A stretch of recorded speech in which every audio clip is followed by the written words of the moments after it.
tout le monde, alors aujourd'hui je vous reviens pour un haul, ça fait je crois qu'on peut dire quelques années que j'ai pas fait de haul, donc c'est un gros haul. Je vais vous mettre une petite photo de la hauteur de ma pile à livres, enfin de la pile de livres que j'ai acheté. Je vais vous les présenter du coup un par un, ça représente ce que j'ai acheté ou ce qu'on m'a offert pour la période de décembre, janvier, février. Et je tiens à préciser que mon anniversaire tombe en janvier, qu'en décembre il y a Noël et qu'en février il y a la Saint-Valentin. Voilà, c'est chose faite, c'est chose dite. Sachant que j'ai des box, mais bon, je vais vous présenter tout ça. Dans le désordre complet de ce que j'ai acheté, j'ai plutôt fait une pile des plus petits livres jusqu'aux plus gros en termes de largeur ou d'épaisseur. Donc je vais vous les présenter maintenant. Alors première chose que je vous présente, donc c'est un manga. La sorcière invisible, tueuse de slime depuis 300 ans, le tome 1. Donc celle-là j'ai eu dans un Once Upon a Book, je ne l'ai pas encore lu, mais c'est quelque chose qui se lira plutôt vite. Et mon conjoint a lu les scans quand ils étaient sortis sur internet avant qu'ils publient. Et apparemment c'est assez marrant, c'est assez drôle. Donc je pense que je m'amuserai bien à le lire. Autre livre, on va se faire les Harry Potter. Donc j'ai acheté Harry Potter 3. Donc Harry Potter et le prisonnier d'Azkaban aux éditions Folio Junior en version poche, tout simplement parce que les Harry Potter on les avait achetés avec mon frère, j'en ai là une partie et lui l'autre, et j'avais à la fois du poche à la fois du grand format, et je me suis dit qu'étant donné que je me faisais la Harry Potter version 10 ans, j'avais pas besoin spécialement de garder les grands formats, du coup j'allais tout me refaire en poche, donc je me suis pris celui-ci sachant que mes élèves commencent à les lire. Et je les rachète plus ou moins au rythme auquel ils arrivent, et bientôt il y en a certains qui passeront au tome 3, donc au moins je l'ai. Toujours dans Harry Potter, je vous parlais de cette fameuse édition des 10 ans anniversaire, donc c'est celle aux couleurs des maisons. Moi je suis serre d'aigle, donc je prends tout des couleurs de serre d'aigle. Donc la dernière fois pour le tome 3 c'était, je vais vous le montrer, au moins ce sera plus simple. Donc pour le tome 3 vous voyez c'était plutôt noir avec les écritures vraiment en rose gold un petit peu cuivré, et toujours l'écharpe de la maison. Et cette fois-ci, bien que je préfère la couverture de l'autre parce que je préfère, on est toujours sur cette écriture un petit peu en cuivré, donc avec la maison serre d'aigle partout, la coupe de feu sur le devant avec écrit serre d'aigle, esprit, étude, sagesse, c'est important, on l'a sur tous. Donc c'est aux éditions Gallimard. Voilà, toujours avec ça, c'est magnifique et je me les ferai tous, j'ai hâte que ça continue à sortir pour tous les avoir. J'ai l'impression qu'ils vont partir et rester sur cette typographie en gold. Il y a mon chat qui est en train de faire des allers-retours avec sa clochette, je sais pas si vous allez l'entendre, je suis désolée. Donc avec cette typographie en cuivré qu'il n'y avait pas sur le premier, qu'ils ont fait sur tous les autres. Du coup l'avantage des Harry Potter qui sont là, c'est que je les ai déjà lus, donc ça rentre pas dans ma pile à lire. Je tenais juste à le préciser, il y en a quelques-uns comme ça, vous verrez. Ensuite on a Sa Majesté des Fèves de F. Borelli aux éditions Le Livre de Poche. Donc celui-ci je l'ai eu dans la Once Upon a Book, si je ne dis pas de bêtises. Donc c'est un tout petit livre, hein, il me semble qu'il est très court, voilà, moins de 300 pages. Ça ira très vite quand je le lirai. Après c'est pas... Je pense que c'est ce que je sortirai plutôt cet été, en mode no prise de tête, ou alors quand je veux avancer dans ma pile à lire et qu'il me faut des petits livres pour avoir l'impression de lire plus. Donc voilà, ça raconte une histoire donc d'un fabricant de fèves en France, et qui va aller travailler donc pour la reine Elisabeth en Angleterre, et qui va y avoir une petite quête un petit peu avec une sorte de petite recherche, c'est une sorte de mini policier je crois, avec une petite enquête, avec un caniche, c'est tout ce que je sais, ça a l'air étrange mais je lirai ça du coup. En fait, comme j'ai tout bougé ici, mon chat, d'habitude il vient squatter ma chaise de bureau, sauf que là j'ai tout entassé sur la chaise de bureau, alors il est là, il cherche un endroit où se caser et il n'a pas trouvé encore. Donc maintenant je vais vous présenter un livre que j'ai eu pour mon anniversaire, donc c'est Demain j'arrête de Gilles Le Gardinier aux éditions Pocket. Donc c'est la... Je suis désolée pour les clochettes, hein, c'est mon chat, hein. J'arrive pas à l'enlever, entre le moment où il se gratte, il se frotte, contre l'appareil, là le trépied, du coup il y a tout qui bouge. Donc je fais comme je peux. Donc c'est la dernière couverture, puisque normalement il y a un chat qui ressemble à mon chat d'ailleurs, puisque c'est un chat roux, avec un chapeau d'anniversaire un peu comme les cotillons pour le jour de l'an. Donc il me semble que c'est une histoire d'anniversaire, enfin d'amour, pas d'anniversaire, un petit peu rigolote, avec une fille qui fait des trucs complètement débiles. Et comme il y a une chat sur la couverture, c'est pour ça que je l'ai mis dans ma wishlist. Et comme mon conjoint a pioché dedans, ben c'est tombé sur celui-là. Donc je le garde pour cet été parce que je pense que je vais me faire des barres, ou peut-être en juin, ou en mai, une fois que j'aurai fini de passer une sorte d'examen de certification professionnelle comme ça pour me détendre, ça sera sympa. On reste sur les cadeaux d'anniversaire, du coup on est sur Code 93 d'Olivier Norek aux éditions Pocket, donc la révélation de l'année de polar français. Donc en fait Olivier Norek, je fais partie du comité de lecture de mon Cultura, même si en ce moment avec le Covid on peut plus trop nous appeler un comité de lecture, ça c'est un autre débat. Et l'une des lectrices donc, du comité est totalement fan d'Olivier Norek, il y en a même 2 qui sont fans, et je me suis dit que je devais du coup en lire. Donc ça commence par un cadavre émasculé qui rouvre les yeux sur la table d'autopsie. Voilà, un portable qui se met à sonner dans le corps d'un jeune toxico mort de brûlure inexplicable. Malgré 15 ans de terrain en Seine-Saint-Denis, Victor Coste, capitaine de police, se prépare au pire. Et que penser de ces lettres anonymes qui dessinent une première piste, celle d'un mystérieux dossier, le code 93. Une piste qui, des cercles huppés parisiens au quartier déshérité, fera franchir à Coste les limites de périphérique et de la raison. Donc c'est un policier qui m'a l'air assez marrant, avec un fond de drogue je pense, avec... je sais pas ce que ça va donner, mais j'ai hâte de le lire et donc je dis merci à mon conjoint de me l'avoir offert. Donc petit livre cette fois-ci, donc c'est Casse-Noisette et le roi des souris de E.T.A. Hoffmann. Donc c'est aux éditions Librio 2 €, donc pas très cher, nous sommes d'accord, mais en même temps c'est pas très grand.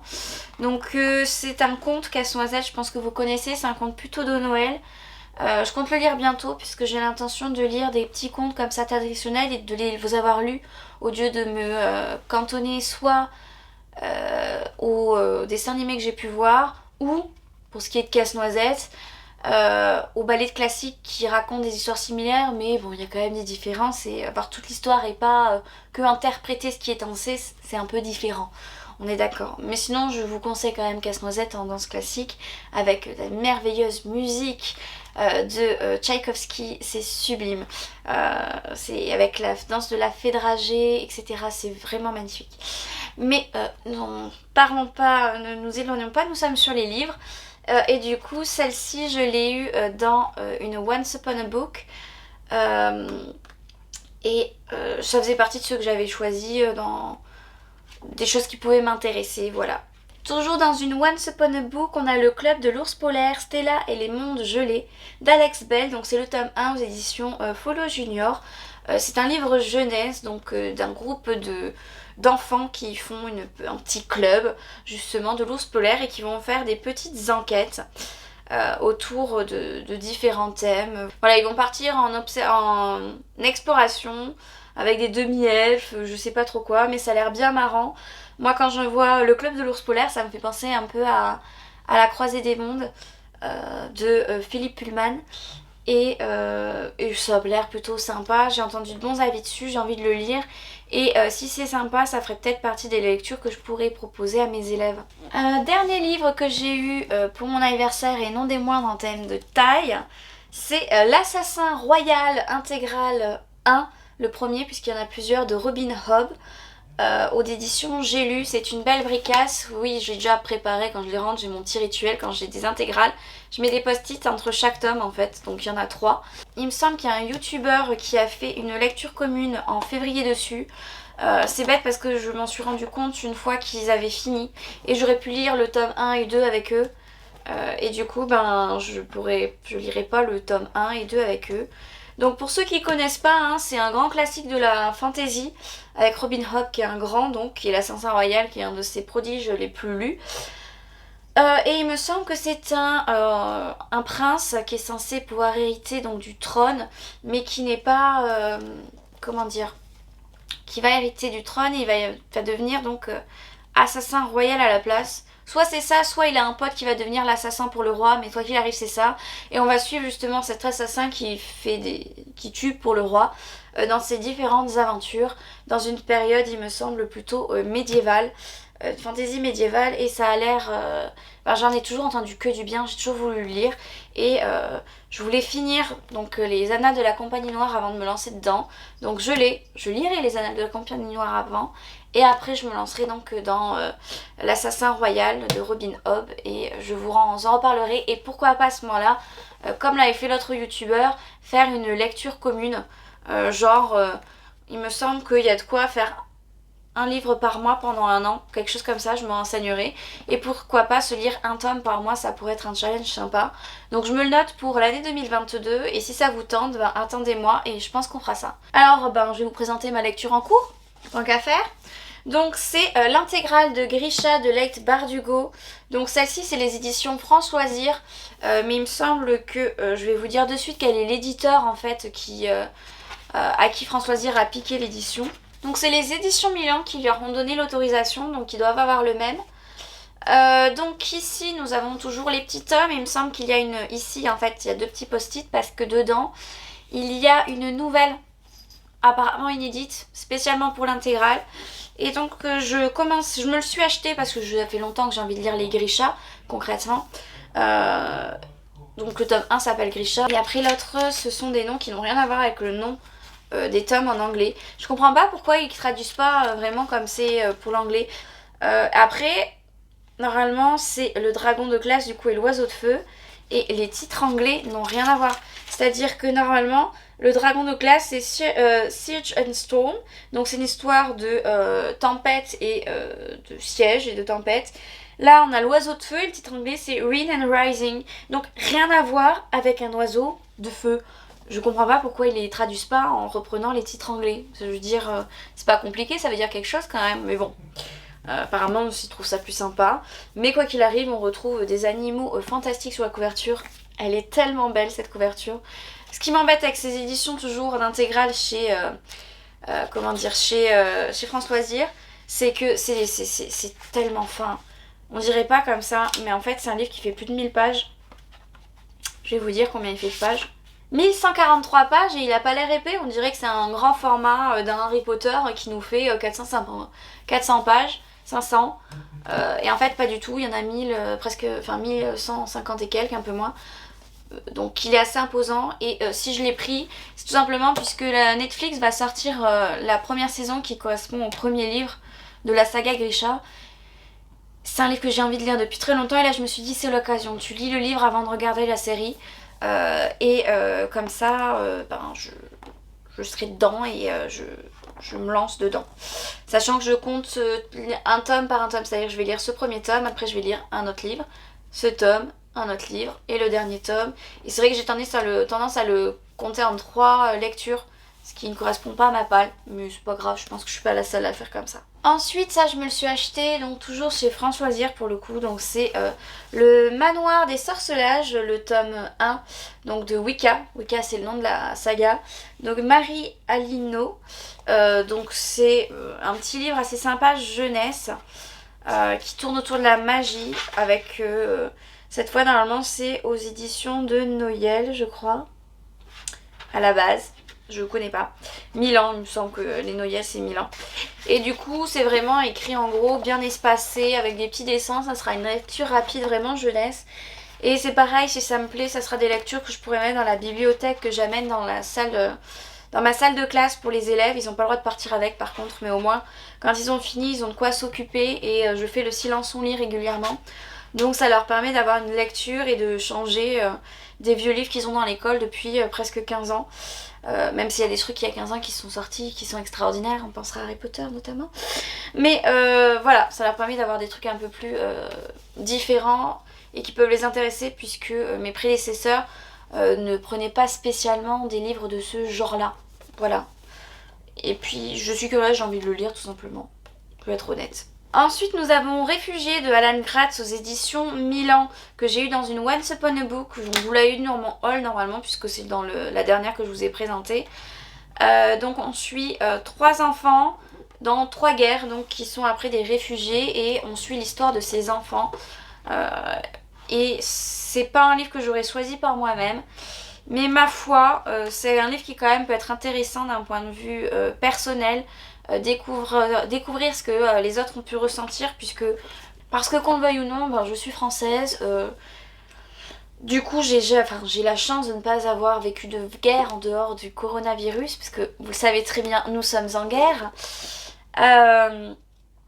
Et pour le coup, ça peut être intéressant de voir ce que les autres ont pu vivre, à quel point c'est difficile, parce que je pense pas que c'est une chose qui est simple, et on a du mal à se l'imaginer, même après avoir lu ça. Bah, je sais que je continuerai ma vie tranquillement, alors que d'autres enfants, ils sont des millions et des millions dans le monde, voire plutôt des milliards, à avoir vécu ça, et ça laisse des traces, je pense. Du coup, c'est une lecture qui sera intéressante pour ça. Ensuite, il y a un truc que j'aurais jamais acheté de ma vie, donc c'est Jay Asher, donc le livre What Light de Michel Lafon. Donc c'est le même auteur que 13 Reasons Why, donc de la série qui est passée sur Netflix. Donc un premier amour inattendu, le poison de la rumeur, le récit d'une seconde chance. Je l'ai eu dans une Once Upon a Book. C'était un livre du mois, donc la romance c'est pas mon truc. Je le garderai spécialement pour certains challenges où il faut mettre de la romance dedans. On pensera au Cold Winter Challenge. J'ai mis. Voilà, j'ai prévu de le lire à Noël, ça se voit du coup. Hein.